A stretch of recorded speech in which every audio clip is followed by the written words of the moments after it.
नागपुर नाग नदी के किनारे बसा एक शांतिमय शहर।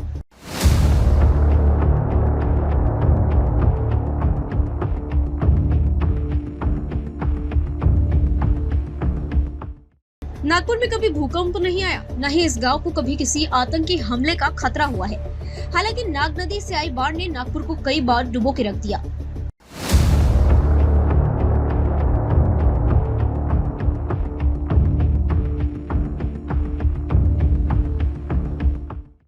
केंद्रीय मंत्री नितिन गडकरी और मुख्यमंत्री देवेंद्र फडणवीस ने नागपुर में आने वाली बाढ़ की स्थिति से निपटने के लिए अच्छी पहल की, लेकिन अब गंदी नाग नदी की तरह एक और गंदगी देवाभाऊ के शहर में फैल रही है।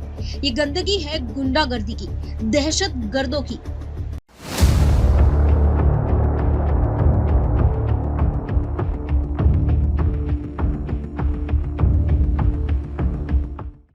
जो गुंडे बदमाश दुम दबाकर बिल में छिप गए थे, गुंडागर्दी के उन अजगरों ने फिर एक बार नागपुर को निगला प्रारंभ कर दिया है।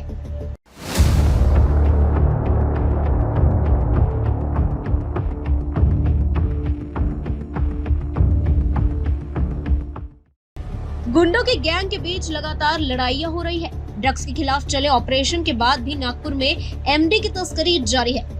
फर्क इतना है कि पहले एमडी वाली छोटी रजनीगंधा 1500 की मिलती थी, उसकी कीमत अब 2000 हो गई है।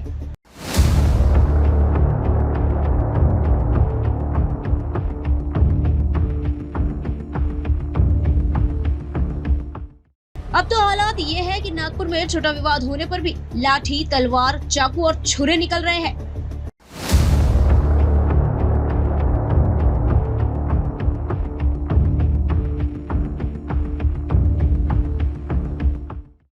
नागपुर के हर कोने में रात भर युवकों की दंगा मस्ती लोगों की नींद हराम किए हुए है।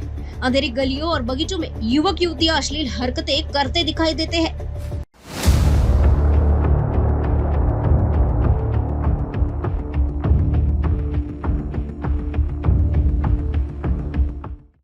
नागपुर की सड़कों पर बिना नंबर प्लेट वाली बाइक और कारों की संख्या अब 4 गुना हो चुकी है।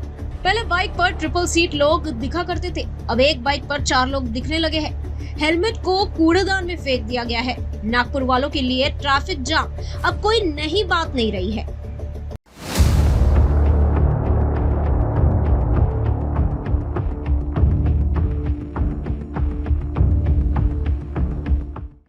गुंडों की हिम्मत अब इतनी बढ़ गई है कि उन्होंने गश्त पर निकले पुलिस अधिकारियों पर हमला करना शुरू कर दिया है। नागपुर के पुलिस कमिश्नर रविंद्र सिंघल पर अब ट्रांसफर की प्रतीक्षा में है। सिंघल के साथ कई अधिकारियों का ट्रांसफर होने वाला है। नागपुर में कई आईपीएस अधिकारियों ने अच्छी पोस्टिंग पाने के लिए लॉबिंग शुरू कर दी है।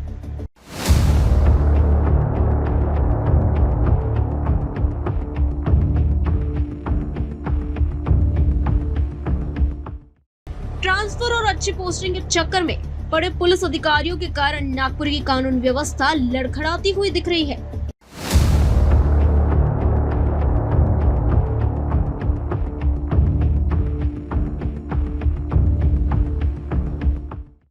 आरएसएस प्रमुख मोहन भागवत, केंद्रीय मंत्री नितिन गडकरी, मुख्यमंत्री देवेंद्र फडणवीस, पालक मंत्री चंद्रशेखर बावनकुळे, विजय वडेट्टीवार, आशीष जायसवाल समेत कई वीवीआईपी नेता नागपुर आते जाते रहते हैं। इस वजह से नागपुर पुलिस को नेताओं की सुरक्षा करने से फुर्सत ही नहीं मिल रही।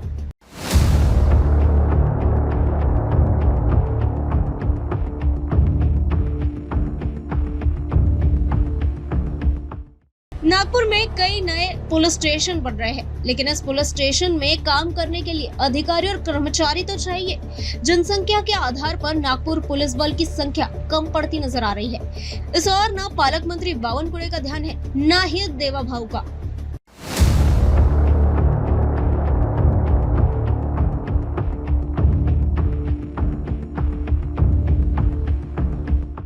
नागपुर में नाबालिग लड़कियों के साथ बलात्कार, यौन शोषण, हत्या, जबरन वसूली और गुंडों का आतंक छाया हुआ है।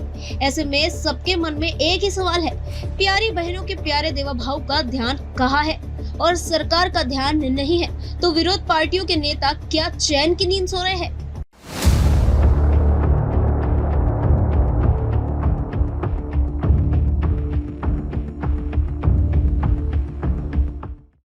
ऐसा ही माहौल रहा तो वो दिन दूर नहीं जब नाग नदी की बाढ़ में डूबने वाला नागपुर बढ़ते गुनाहों के बाढ़ में कहीं क्षतिग्रस्त न हो जाए।